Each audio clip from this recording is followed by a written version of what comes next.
Students, आज हम देखेंगे प्रॉपर्टीज़ ऑफ पिरोल में amphoteric nature of pyrrole.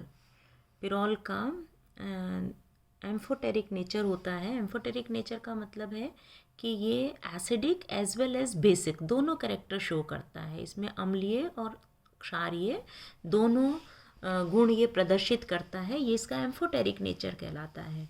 Pyrrole में जो NH है ये सेकेंडरी एमिनो टाइप का है। NH में ग्रुप जो है this is secondary amino group present है and this shows amphoteric nature.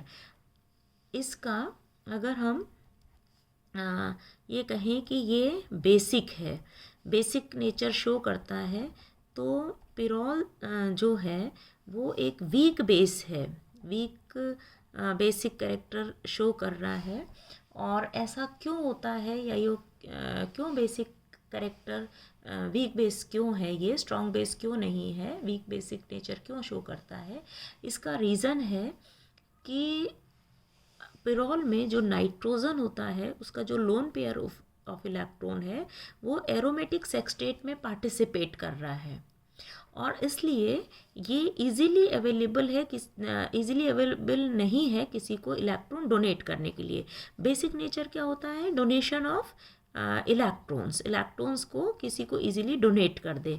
लेकिन यहाँ पर क्योंकि नाइट्रोजन पर जो लोन पेयर ऑफ इलेक्ट्रॉन है वो एरोमेटिक सेक्सटेट में यूज़ हो रहा है, तो वो इजीली किसी को डोनेट नहीं कर सकता है और इजीली इलेक्ट्रॉन नहीं देगा। मीन्स ये उतना ही वीक बेसिक होगा, इसका जो नेचर है वो बेसिक नेचर वीक होगा।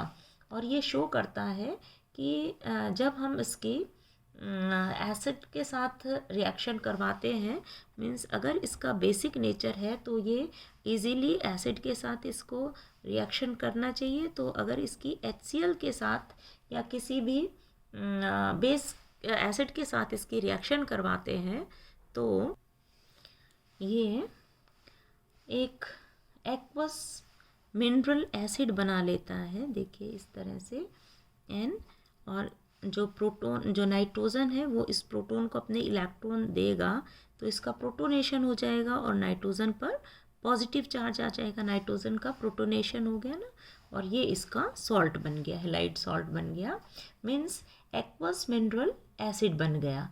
ये बनाता है, प्रोटोनेशन हो जाता है प्रोटोन का, और प्रोटोनेशन होने के लिए ये इसका एक जो लोन पेयर था उसको ले लेता है, हटा लेता है ये, है ना। तो उस जब ये इसमें से इलेक्ट्रॉन ले लिए प्रोटोनेशन होने के लिए, तो ये जो रिंग थी इसका एरोमेटिक सेक्सटेट डिस्टर्ब हो गया और मीन्स ये जो कंपाउंड है ये नॉन एरोमेटिक बन गया, जो कि अनस्टेबल है। अनस्टेबल कंपाउंड बना है, पिरोल हाइड्रोक्लोराइड जो बना, that is non aromatic and unstable compound. क्यों? क्योंकि ये बहुत इजीली तो अपने इलेक्ट्रॉन देता नहीं, और देता है तो ये अनस्टेबल बनाता है, इसलिए ये वीक एसिड है। या यूँ कहें कि इसका ये जो बेसिक था, पिरोल था, उसका ये कॉन्जुगेट एसिड बन गया, ये पिरोल का कॉन्जुगेट एसिड बन गया, है ना।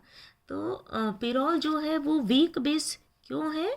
क्योंकि इसका जो लोन पेयर ऑफ इलेक्ट्रॉन है नाइट्रोजन का वो एरोमेटिक सेक्सटेट में पार्टिसिपेट कर रहा है और बहुत इजीली ये डोनेट नहीं कर पाता है। जैसे मान लीजिए हमारे पास पिरिडीन है ना, या फिर हमारे पास एनिलीन है, आपने पढ़ रखा है NH2, एनिलीन है या पिरिडीन है, या सपोज कोई भी एमीन प्रेजेंट है ना, प्राइमरी सेकेंडरी कोई एमीन प्रेजेंट है, और एक हमारे पास ये पिरोल प्रेजेंट है। तो इनमें अगर हम कंपेयर करें तो ये समझ में आता है कि ये सबसे वीक बेस है। इन सब में जो बेसिसिटी है वो सबसे कम पिरोल की है। और इसका कारण क्या है कि पिरोल में नाइट्रोजन का लोन पेयर ऑफ इलेक्ट्रॉन है वो एरोमेटिक सेक्सटेट में यूज़ हो रहा है, तो वो इजीली किसी भी प्रोटॉन को डोनेट नहीं कर पाता। जबकि जो पिरिडीन है उसमें नाइट्रोजन का loan pair of electron free है। ये हाइब्रिड ऑर्बिटल का जो नाइट्रोजन के पीजेड sp2 हाइब्रिड ऑर्बिटल के इलेक्ट्रॉन्स है वो डिलोकलाइजेशन में पार्टिसिपेट कर रहे हैं। जब आपको हाइब्रिडाइजेशन पढ़ाया था तब बताया था कि नाइट्रोजन sp2 हाइब्रिड स्टेट में है और यहाँ पर भी एक इलेक्ट्रॉन है इसके पास हाइब्रिड ऑर्बिटल में, वो पिरिडीन में एरोमेटिक सेक्सटेट में यूज़ हो जाता है और जो लोन पेयर ऑफ इलेक्ट्रॉन है वो फ्री बचता है। जब ये फ्री है तो इजीली किसी भी को इलेक्ट्रॉन दे सकता है, मतलब ये स्ट्रॉन्ग बेसिक है। लाइकवाइज अगर हमारे पास एनिलीन है, एनिलीन में भी नाइट्रोजन पर या एमीन में भी नाइट्रोजन पर loan pair of electron free है, तो ये इजीली किसी को अपने इलेक्ट्रॉन दे पाएंगे, इसलिए इनकी बेसिसिटी ज़्यादा है एज़ कम्पेयर टू पिरोल, क्योंकि पिरोल का जो लोन पेयर ऑफ इलेक्ट्रॉन है वो एरोमेटिक सेक्सटेट में यूज़ हो रहा है। तो अगर आपसे पूछा जाए कि पिरोल वीक बेस क्यों है as compare to pyridine, aniline और एमीन प्राइमरी एमीन क्यों है, क्योंकि इसका lone pair of electron free नहीं है डोनेशन के लिए, इसलिए जल्दी से एसिड के साथ रिएक्शन करके सॉल्ट नहीं बना पाता है। दूसरा जो है एम्फोटेरिक नेचर में इसका है एसिडिक नेचर। एसिडिक नेचर भी इसका वीक एसिडिक है, ये वीक बेस है as well as weak acidic nature show करता है।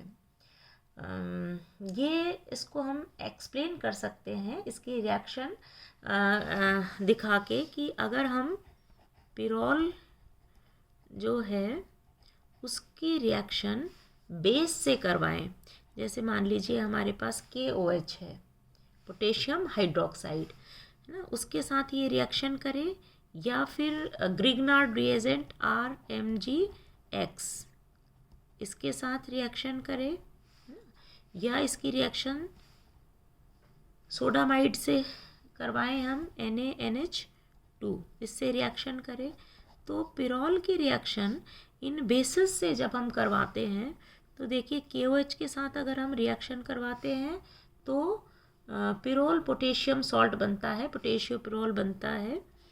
इस तरह से इस पर नेगेटिव चार्ज आ जाएगा क्योंकि ये इलेक्ट्रॉन दे के प्रोटॉन के फॉर्म में निकल जाएगा। Donation of proton is acidic nature and donation of electron is basic nature, है ना। यहाँ पे इलेक्ट्रॉन का डोनेशन हो रहा है तो ये बेसिक है, और यहाँ प्रोटॉन का डोनेशन हो रहा है तो ये एसिडिक नेचर में है। तो इसने अपना इलेक्ट्रॉन दे दिया और ये पोटेशियम सॉल्ट बना दिया पिरोल का, प्लस वाटर मॉलिक्यूल, ये OH और ये H निकल के वाटर मॉलिक्यूल बन गया।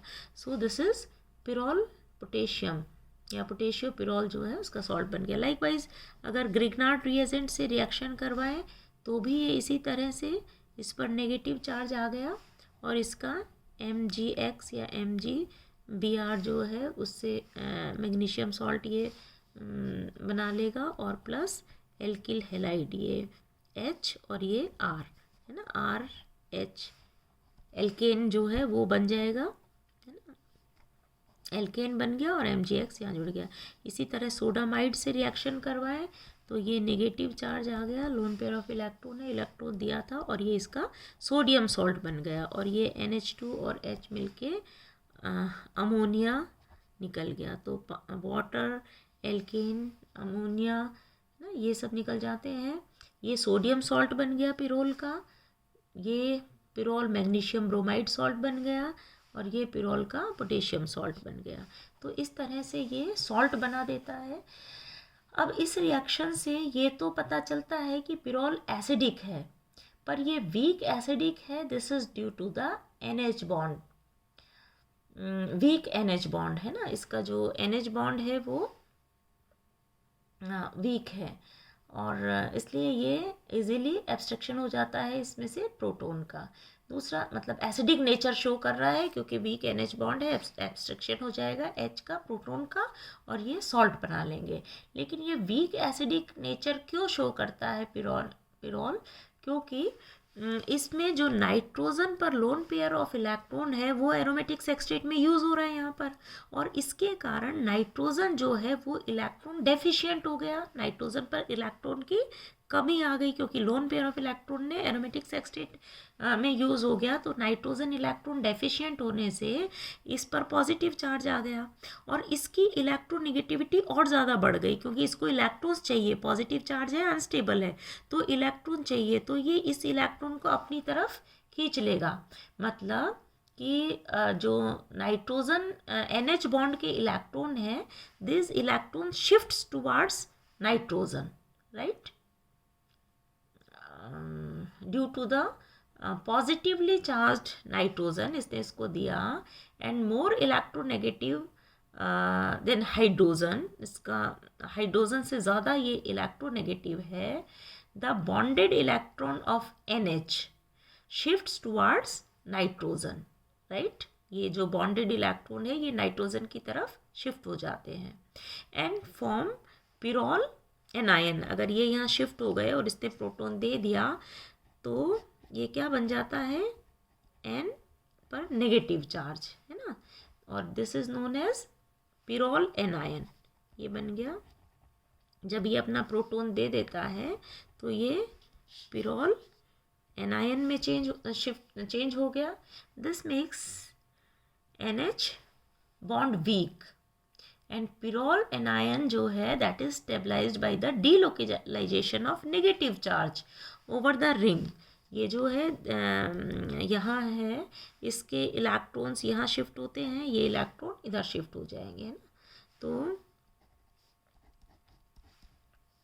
नाइट्रोजन जो है इस पर ये नेगेटिव चार्ज है ही, यहाँ डबल बॉन्ड आया, यहाँ नेगेटिव चार्ज, फिर ये इलेक्ट्रॉन यहाँ गए तो ये यहाँ पर आ गए, तो इसका नेक्स्ट रेजोनेटिंग स्ट्रक्चर जो है वो इस पर negative charge, double bond and पर तो है ही, ये इलेक्ट्रॉन यहाँ आए, तो मतलब सारी पोजीशंस पर जो है वो नेगेटिव चार्ज डीलोकेलाइज होते रहता है। ये इलेक्ट्रॉन यहाँ आए तो ये यहाँ चला गया, एनायन बीटा पोजीशन पर शिफ्ट हो गए, मतलब यहाँ डबल बॉन्ड, यहाँ डबल बॉन्ड, ये नेगेटिव चार्ज इस पर, ये तो इस तरह से ये सारी की सारी इसकी 1 2 3 4 5 ये इसकी रेजोनेटिंग स्ट्रक्चर्स बन जाती है। मीन्स ये एनायन जो है वो पिरोल एनायन वो रेजोनेटिंग स्ट्रक्चर से ज़्यादा स्टेबलाइज हो जाता है, तो ये इसका एसिडिक नेचर शो करता है। तो जो पिरोल है वो acidic as well as basic nature दोनों शो करता है। एम्फोटेरिक नेचर है इसका, वीक बेसिक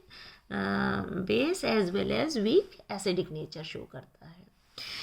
नेक्स्ट इज़, ये तो इसकी प्रॉपर्टीज़ हैं पिरोल की, और फिज़िकल प्रॉपर्टीज़ में कि ये हमने आपको बताया था, ये तो इसकी केमिकल प्रॉपर्टी है एम्फोटेरिक नेचर। फिजिकल प्रॉपर्टीज़ में आपको बताया था कलरलेस लिक्विड है, 131 डिग्री सेंटीग्रेड इसका बॉइलिंग पॉइंट है, and it turns brown on exposure to air and it is sparingly soluble in water, but मतलब तेज़ी से जल्दी से इजीली वाटर में सॉल्युबल हो जाता है, बट वाटर में स्पेरिंगली सॉल्युबल है, मतलब घुलनशीलता इसकी कम है। लेकिन जो इथेनॉल ईथर जो पोलर सॉल्वेंट्स है उसमें ये बहुत इजीली तेज़ी से इसका सॉल्यूशन बन जाता है या ये डिज़ोल्व हो जाता है।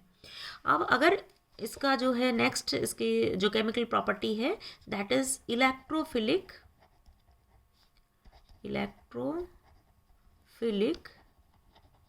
सब्स्टिट्यूशन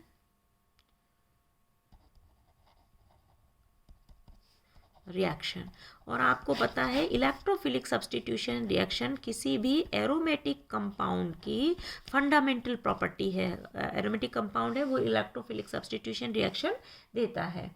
पिरोल में जब इलेक्ट्रोफिलिक सब्स्टिट्यूशन रिएक्शन होता है तो पॉसिबिलिटी क्या है, NH की 1 2 3 4 5 2 3 4 5 किसी भी पोजीशन पर इसमें इलेक्ट्रोफिलिक सब्स्टिट्यूशन जो है वो हो सकता है। जिसको इलेक्ट्रॉन्स चाहिए वो इस पर अटैक कर सकता है। तो सभी पोजीशन पर आपको जब रेजोनेटिंग स्ट्रक्चर बताए थे तो हमने देखा था कि सब पर नेगेटिव चार्ज आता है, लेकिन मैक्सिमम इलेक्ट्रोफिलिक सब्स्टिट्यूशन कौन सी पोजीशन पर होगा, ये दोनों इसकी अल्फा पोजीशन कहलाती है और ये दोनों बीटा पोजीशन कहलाती है। तो आपको ये भी बताया था कि इसमें जो इलेक्ट्रोफिलिक सब्स्टिट्यूशन होता है वो बीटा के कंपैरेटिवली अल्फा पोजीशन पर ज़्यादा होता है। क्यों? क्योंकि जब हम इस पर पोजीशन 2 पर जब अटैक होता है, सपोज़ ये हमारे पास पिरोल है NH, है ना, और इसमें सपोज़ यहाँ पर इलेक्ट्रोफिलिक सब्स्टिट्यूशन हुआ, मतलब इलेक्ट्रोफाइल आके इस पोजीशन पर जुड़ेगा तो यहाँ पर पॉजिटिव चार्ज आ जाएगा, है ना। यहाँ इलेक्ट्रॉन थे, इलेक्ट्रोफाइल आके जुड़ा, है ना, इससे, तो ये इलेक्ट्रोफाइल का एडिशन हो गया, ये तो प्लस माइनस खत्म हो गया, इस पर पॉजिटिव चार्ज है। और इसकी जो रेजोनेटिंग स्ट्रक्चर बनेंगी उसमें ये इलेक्ट्रॉन जब यहाँ शिफ्ट होंगे तो इस पोजीशन पर पॉजिटिव चार्ज आ जाएगा, ये डबल बॉन्ड है, ये H और इलेक्ट्रोफाइल जुड़ा हुआ है और ये NH है, राइट। इसके बाद नेक्स्ट इसकी रेजोनेटिंग स्ट्रक्चर होगी कि ये जो लोन पेयर ऑफ इलेक्ट्रॉन है वो यहाँ शिफ्ट हो जाए और नाइट्रोजन पर पॉजिटिव चार्ज आ जाए, NH, ये डबल बॉन्ड और ये हाइड्रोजन और ये इलेक्ट्रोफाइल, और नेक्स्ट रेजोनेटिंग स्ट्रक्चर में ये इसको इलेक्ट्रॉन देता है, H पॉजिटिव निकल जाता है ना। तो ये 3 रेजोनेटिंग स्ट्रक्चर है जिसमें कि इलेक्ट्रोफिलिक सब्स्टिट्यूशन हुआ। और अगर इलेक्ट्रोफिलिक सब्स्टिट्यूशन सपोज़ ये तो अल्फा पोजीशन पे हुआ है ना, और अगर बीटा पोजीशन पर होता है, मतलब यहाँ पर इलेक्ट्रोफाइल अगर ऐड होता है तो यहाँ पर पॉजिटिव चार्ज आ जाएगा, ठीक है। और इसकी जो रेजोनेटिंग स्ट्रक्चर है उसमें